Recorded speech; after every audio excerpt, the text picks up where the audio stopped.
But let's start here. This was my favorite one.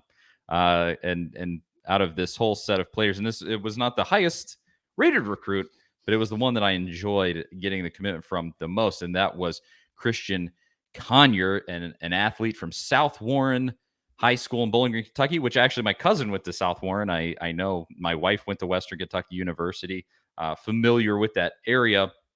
And the thing that was great about his commitment to Tennessee was that the predictions from analysts it was close. It was really, really close. But the predictions were really that he was going to go to Kentucky, which would have sucked. You don't want to lose a recruit to Kentucky, although the kid is from Kentucky. Bowling Green is not too close to Lexington, but nonetheless, you don't want to lose a recruit to a team that you beat perennially. And Tennessee did not lose. They beat out Kentucky for Cristian Conyer's services. This was great. So the mad tweeting from Kentucky fans was so awesome. What did you think about Conyer committing? Oh, I mean, the tweeting from Kentucky fans was fun. Matt Jones, Kentucky Sports Radio guy, that we've talked about Kentucky Sports Radio and how entertaining that can be at times. He was really tweeting through it. He was having some tough times. He didn't directly blame it on NIL, but he seemed to suggest that a lot with his tweets. But my favorite was the Kentucky tight ends coach. Oh, yeah. Vince Marrow, I believe is his name. Mm-hmm. He tweeted, kind of subtweeted about it and said, whatever, we'll see those guys in a few months.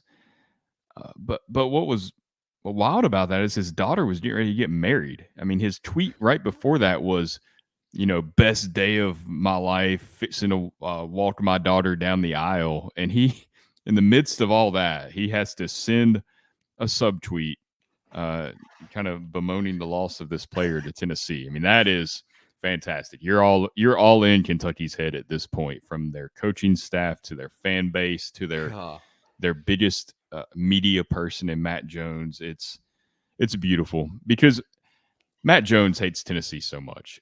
He takes underhanded shots at Tennessee every chance he gets, especially when it comes to basketball.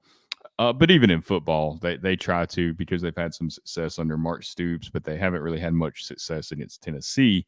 So this was really, I mean, I'm with you. That was my favorite one of the week too, just because of the reaction from Kentucky fans. Yeah, I mean, the kid's a good prospect. He's the number 36 athlete in America, the number 5 player in Kentucky, according to On3. I believe one of the services had him as the top player in Kentucky. Yeah, he's a 4-star on some of the services. So I mean, probably gonna be a cornerback. That's a good. I mean, Tennessee needs cornerbacks. They need players in the secondary too. So yeah, you get a good player and you steal it from Kentucky. Something you should be doing anyway. But hey, wouldn't have been shocking to see him go to Kentucky, especially with NIL deals flying around. It's the in-state school. It's going to happen. But yeah, it's pretty satisfying.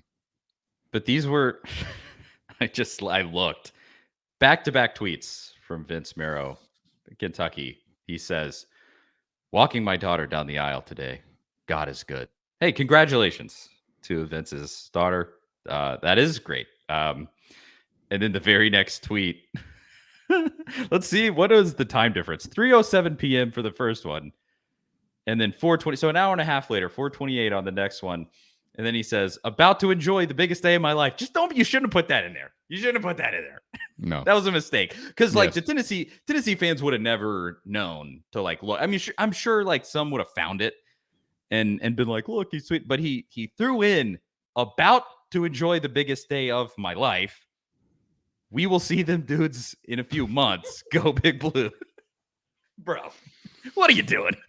What are you? Just don't tweet. You know what you can just do. It's this easy. Just don't tweet that. And then it's that. I don't understand, because these coaches, they typically show so much restraint in media interviews. Seriously. And media sessions. They don't talk about recruiting at all, obviously.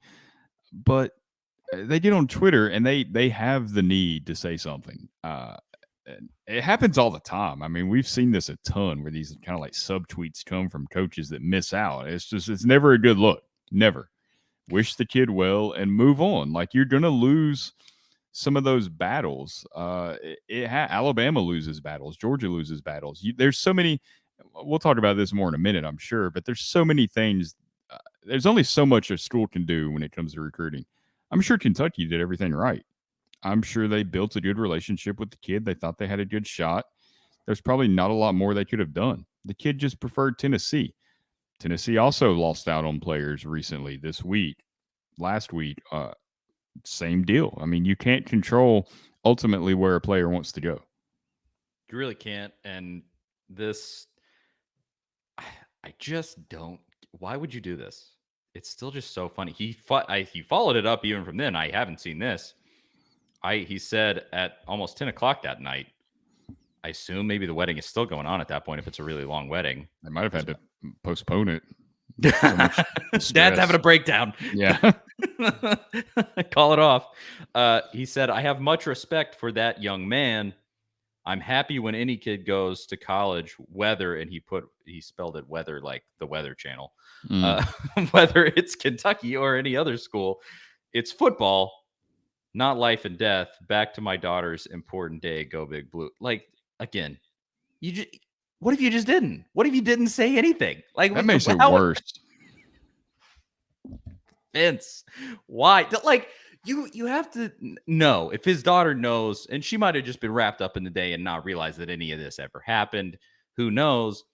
But you got to, like, if my dad had done this on my wedding day, tweeted in the middle, I would give him grief about that for the rest of my life. I mean, that would be, what were you doing? You couldn't, for one day, you couldn't just put it down. You couldn't put the phone down. Really? During the off season. And I bet you anything that girl got married at this specific time because dad could come. Oh, yeah.